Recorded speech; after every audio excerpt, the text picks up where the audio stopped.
13 de noviembre de 2015, centro de París, 9:30 de la noche, 137 víctimas. 22 de marzo de 2016, metro y aeropuerto de Bruselas, 35 víctimas. Más de 5 años y medio de guerra en Siria, miles de víctimas mortales y millones de personas desplazadas de su lugar de origen. Estos son los últimos acontecimientos que inundan cada día nuestros medios de comunicación, y todos tenemos en la memoria el nombre de los autores de estos terribles sucesos, Estado Islámico. Pero ¿sabemos lo que es realmente esta formación terrorista? ¿Cómo surge? ¿Cuál es su objetivo? Para resolver estas dudas hemos entrevistado a dos expertos en el tema.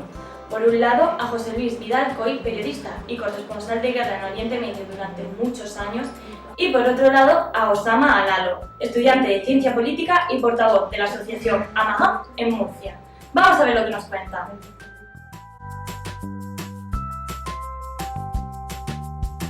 Grupo terrorista por yihadistas, formado por yihadistas musulmanes que lo que intentan es formar el califato universal. Se financia de muchas formas. Una de ellas es el contrabando de petróleo que obtienen de los territorios que han ido ocupando tanto en Siria como en Irak. Otra de ellas consiste en dar dinero a fondo perdido para el mantenimiento de la fe o de lo que sea. Recientemente, hace apenas unos días, se ha descubierto que en la mezquita financiada y construida por Arabia Saudí en la M30 de Madrid, pues se llevaban a cabo estas prácticas para recaudar fondos para el Estado Islámico. Simpatizantes, extorsiones, secuestros, de la multiplicidad de métodos de financiación del Estado Islámico es amplia.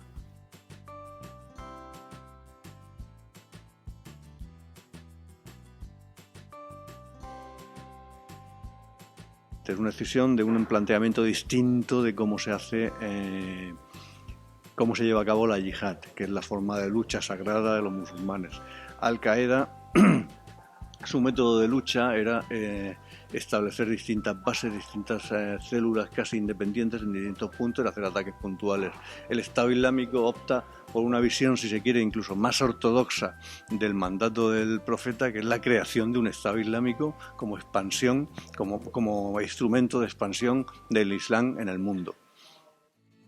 Desde 2014, el autoproclamado califato ha perdido entre el 20 y el 30% de sus territorios conquistados en Siria e Irak.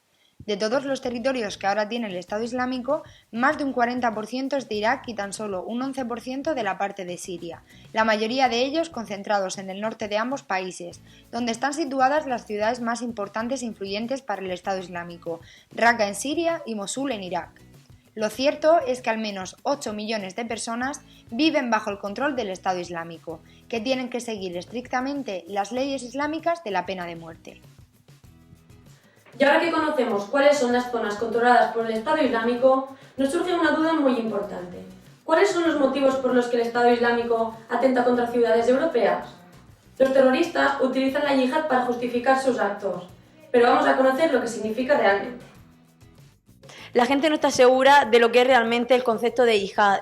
¿Podrías explicarnos un poco qué es realmente y cómo la utiliza el concepto? La yihad es un término totalmente distinto a lo que tenemos todos en la mente. La yihad es el autosacrificio interno para alcanzar el yo supremo, el yo más purificado, el yo más sincero, ¿vale?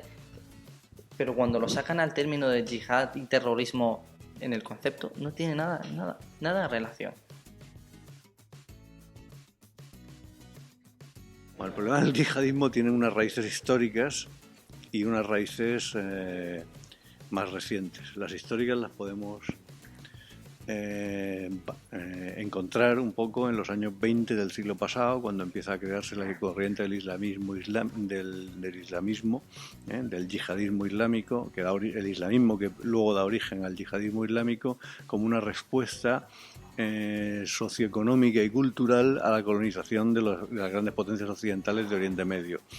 Todo eso se transforma, se agrava, se complica fundamentalmente con el factor que supone la introducción del Estado de Israel en Oriente Medio, y al final acaba derivando en lo que tenemos hoy, en lo que hoy conocemos como yihadismo, que ha tenido muchísimas manifestaciones. Lo que pasa es que estas últimas, que a nosotros a alguna gente les parecen nuevas, pero son manifestaciones que ya vienen dándose desde muy antiguo. Por ejemplo, podemos recordar que el presidente egipcio Anwar el-Sadat fue asesinado en 1880 por un grupo de militares egipcios que formaron un grupo que se llamaba la Yihad Islámica.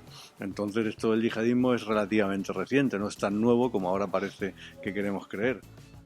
Hay muchos jóvenes que se están uniendo a estos grupos terroristas, yihadistas. ¿Por qué crees que se unen a ellos? Hay casos que te puedes quedar asombrado.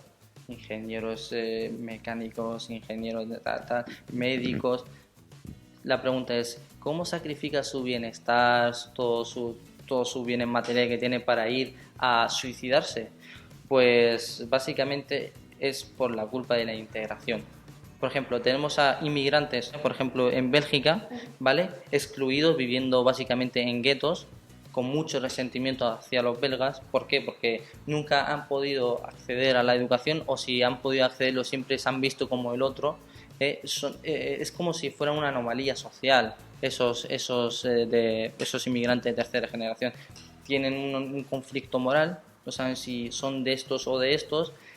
Cuando va, por ejemplo, a Marruecos es considerado como inmigrante, cuando vuelve a Bélgica es considerado como inmigrante. Entonces muchas veces hay mucho descontento, baja autoestima, y lo que les ofrece el Estado Islámico, pues alta autoestima, pertenecer a un grupo y darle un valor que no tuvo en su sociedad.